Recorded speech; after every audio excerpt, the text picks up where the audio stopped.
Victoria, Jenna Coleman reveals what to expect with Season 2. Pianos and babies.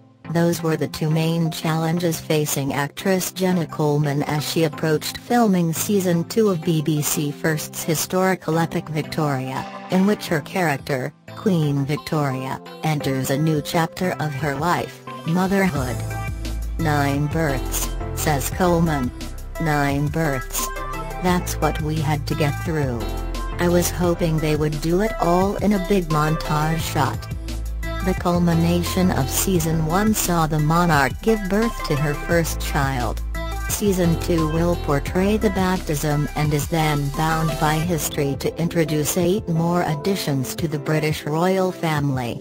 Much of the latest offering's early plot lines follow the young queen as she struggles to cope, while Prince Albert, Tom Hughes, infuriatingly for Victoria, embraces fatherhood.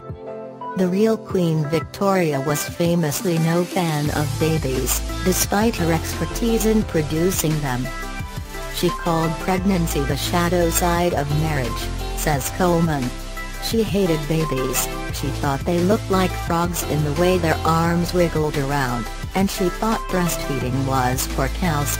It's safe to say that this season we are going to see one unhappy mother. Though Coleman, who prepared for the role by immersing herself in all 62 million words of Victoria's diaries, does still sympathize with her queen. What you have to remember is that pregnancy is not a choice she gets to make, she is bound to get pregnant as a part of her duties, Coleman acknowledges. She resents pregnancy, not because she doesn't love her children but because it's beyond her control. What Victoria would much rather be doing, as we'll see in the second season, is spending time with her beloved Albert, played by Coleman's rumoured real-life boyfriend, Hughes. And yet, as with so many marriages, the arrival of children upsets the balance of their relationship. Which is where the piano comes in. The couple tinkle the ivories in a way that Coleman reveals is almost conversational. The piano is where they come together through music, she says. They do a lot of duets together, they have arguments and flirt through piano duets. Which is why I've been trying hard to get better at the piano, it needs improvement. Whereas Hughes is an accomplished pianist, Coleman insists she is not. And that's really annoying. She exclaims. He's a musician, one of these damned actors who can do everything. But this season we wanted to show them playing together, to do it properly. So I had to play catch up, get my Beethoven on.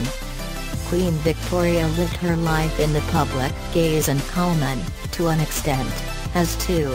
Cast at 19 in the British soap Emmerdale, playing a vicar's niece gone bad, global recognition came to her in 2012 when she took on the role of Clara in Doctor Who. The peculiarities that now come with portraying a royal aren't lost on Coleman. It's such a unique way to live your life as a member of the royal family. It's really the only job that you're born into, you don't have a choice, she explains. Yet, even as we enter this new season, Victoria is still only in her early 20s. She's still, in part, a girl, and a girl with so much spirit, says Coleman. That's what I find so fascinating about her. She knows what her duty is and happens to be queen, but at the same time she's full of enthusiasm and passion for life and the arts. She likes balls and dances. It's a misconception, Coleman adds, to think of her as the lady in black who is widowed at 42 and never ceased grieving. Because photography wasn't invented until late in her life, the only photographs we have of her are in that stern, regal pose when she's older. But she's much more of an unexpected queen.